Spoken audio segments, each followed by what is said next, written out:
Hi guys, Matt Thomas here at Cedar Studio Guitar Gallery in Indiana. And today I've got a very controversial named guitar on my lap. We've had lots of debates about this. I like to say that this is a Charis. But I've been told different, that it's called a Charis. Argue with me about this, please. But in the meantime, we're going to talk about this really cool guitar. This is actually his grand concert. This is the first grand concert I've come across of his. A little different than the SJ. The proportions are just subtly different, but it's very comfortable. Even though, look at that. That's a deep side on it. Now, it's got a really beautiful, very tight grained Engelmann Spruce top on it. And I couldn't count these rings if I wanted to. They're so tight. And as you flip it around, you can see this really beautiful old growth East Indian Rosewood. Now this is a 2004 build.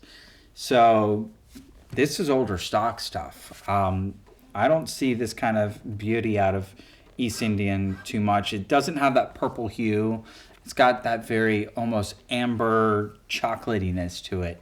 And at first we thought it could be Brazilian, but it's not. It's East Indian, and it's wrapped all the way around and bound with East Indian and a real thin maple purfling. And while we got it turned around, you can also see it's got a multi-piece rosewood neck. So it's East Indian, maple, a real light, either Podic, or it could be a very red mahogany center strip, and then rotates back to maple and rosewood.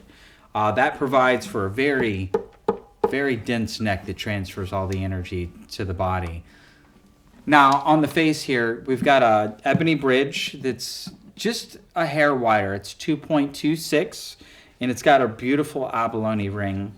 Ebony fretboard with standard scale, so it's 25.5. But, surprise, it's got a little bit wider of a nut width here. It's actually 45 millimeter or 1.77. So I find that to be one of my favorite kind of mid-road, especially for fingerstyle and getting any kind of... allows you to really have a little extra space so that you can allow things to ring out and not accidentally mute them.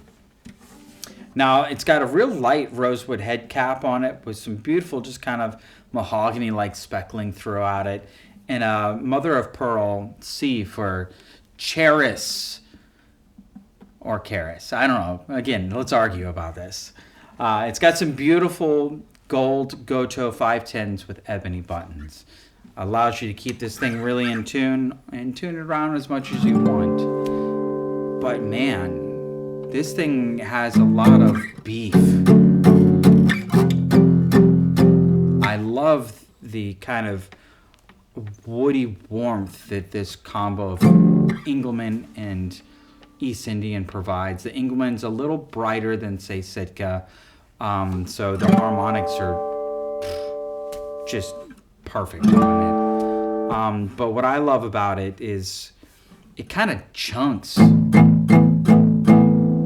which I think is probably due to both the rosewood neck, the rosewood body together, and that additional side depth. But again, it's not a cumbersome guitar to get over, so you don't really need an arm bevel or anything. And it has a pickup in it.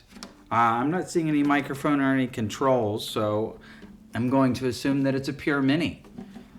So if you've got any other further questions about this lovely 2004 Grand Concert Charis or Charis, message Alan at cedarrockstudio.com and message me if you want that arguing about what it's called.